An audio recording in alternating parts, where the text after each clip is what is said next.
नमस्कार, मी पंजाब डक. 20 जुलैच्या दरम्यान नागपूर, भंडारा, गोंदिया, अमरावती या पट्ट्यामध्ये काय होणार आहे, एक लो प्रेशर चक्रीवादळ जात असल्यामुळं त्या 4 जिल्ह्यामध्ये खूप मुसळधार ते अतिमुसळधार हेवी टू हेवी रेन होणार आहे. चांगला 300 ते 400 मिलीमीटर तिकडे पाऊस पडू शकतो. म्हणून हा अंदाज नागपूर, भंडारा, गोंदिया, अमरावती त्या शेतकऱ्यांनी लक्ष द्यायचा. त्याच्यानंतर परत राज्यामध्ये आणखी एका ठिकाणी पाऊस पडणार आहे. म्हणजे 19 जुलै ते 26 जुलैच्या दरम्यान महाबळेश्वरकडं जवळपासनं हेवी टू हेवी म्हणजे खूप मोठा पाऊस होणार आहे. 400 ते 500 मिलीमीटर पाऊस त्या ठिकाणी होऊ शकतो. तर त्या ठिकाणी पाऊस झाल्याच्या नंतर कोयना जे धरण आहे ते आता भरू शकतंय. म्हणून ही अंदाज लक्षात घ्यायचा, कारण की महाबळेश्वरवर पाऊस पडणार आहे, त्याच्यामुळे त्याचं पाणी कोयनाकडे जातं, म्हणून ते कोयना धरण भरू शकतंय. म्हणून हे देखील अंदाज लक्षात घ्यायचा. त्याच्यानंतर राज्यातलं परिस्थिती बघितलं तर मराठवाड्यामध्ये परभणी जिल्हा झालं, लातूर जिल्हा झालं, बीड जिल्हा झालं, धाराशिव जिल्हा झालं, जालना जिल्हा, संभाजीनगर या इथं काल देखील आज देखील पाऊस पडला. आणि आणखीन जवळपास 30 तारखेपर्यंत असा दररोज वेगवेगळ्या भागात काही ठिकाणी जोराचा पाऊस पडणार, कुठं रिमझिम पडणार, कुठं पेंडॉलता पडणार. म्हणून मराठवाड्यातल्या शेतकऱ्यांना अंदाज लक्षात यायचा.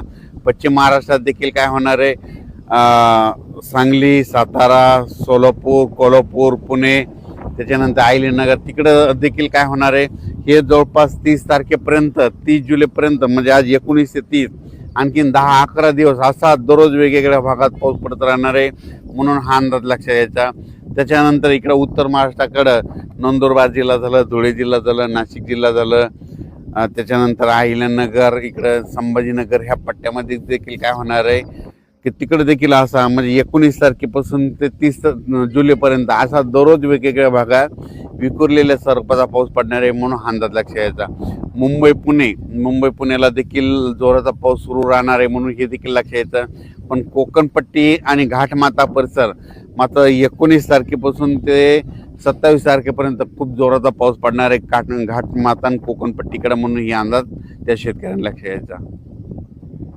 तसेच नांदेड जिल्हा, हिंगोली जिल्हा, परभणी जिल्ह्यातला काही भाग तिथं, त्याच्यानंतर धाराशिव, लातूर त्या आणि बीड जिल्ह्यात जे भाग वंचित राहिला आहे त्या ह्या 5-6 दिवसामध्ये ज्या भागात पाऊस नाही पडलेला तिथं मग पडून जाईल आणि त्या भागातील शेतकऱ्याची पेरणी होणार आहे. म्हणून हा अंदाज सर्व शेतकऱ्यांना लक्षात यायचा.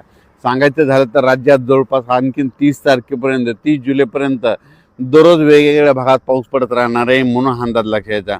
पण राज्यात मात्र 19 जुलै ते 26 जुलै त्यानंतर इकडं नागपूर, भंडारा, गोंदिया, अमरावती त्या परिसरामध्ये त्या 4 जिल्ह्यामध्ये काही ठिकाणी अतिमुसळधार पाऊस होणार आहे. म्हणून हा अंदाज त्या शेतकऱ्यांनी लक्षात यायचा.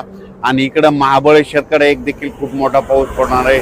त्याच्यानंतर कोकणपट्टी घाटमार्गात देखील पाऊस चांगला पडणार आहे. म्हणून त्या शेतकऱ्यांनी देखील अंदाज लक्षात यायचा.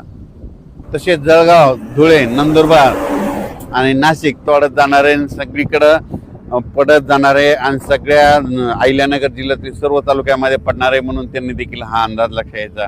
त्याच्यानंतर पुणे जिल्हा, बारामती, दौंड, श्रीगोंदा त्या परिसरात देखील आजपासून पावसाचा जोर वाढत जाणार आहे आणि त्या भागात चांगला जीवदान ठरणारा पाऊस पडणार आहे. म्हणून हे लक्षात यायचं.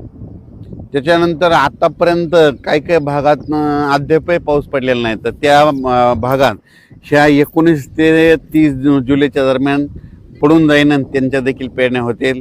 त्याच्यानंतर कर्नाटककडे देखील पाऊस पडणार आहे, तेलंगणाकडे देखील पडणार आहे आणि सगळ्यात महत्त्वाचं इकडं मध्य प्रदेश, इकडं बैतूल, खांडवा, इंदोर त्या परिसरात जास्त पाऊस पडत असल्यामुळं काय होणार आहे म्हणजे मध्य प्रदेशच्या लगतचे जिल्हे मग कोणता जिल्हा, अमरावती जिल्हा, अकोला जिल्हा, इकडं अचलपूर, त्याच्यानंतर जळगाव, जामोद, रावेर, त्याच्यानंतर इकडं धुळे, नंदुरबार ह्या परिसरामध्ये काय होणार आहे 19 ते 26 दरम्यान चांगला तिकडे देखील पाऊस पडणार आहे. त्या सीमा लगत चांगला पाऊस पडणार आहे. म्हणून हा अंदाज त्यांनी लक्षात द्यायचा.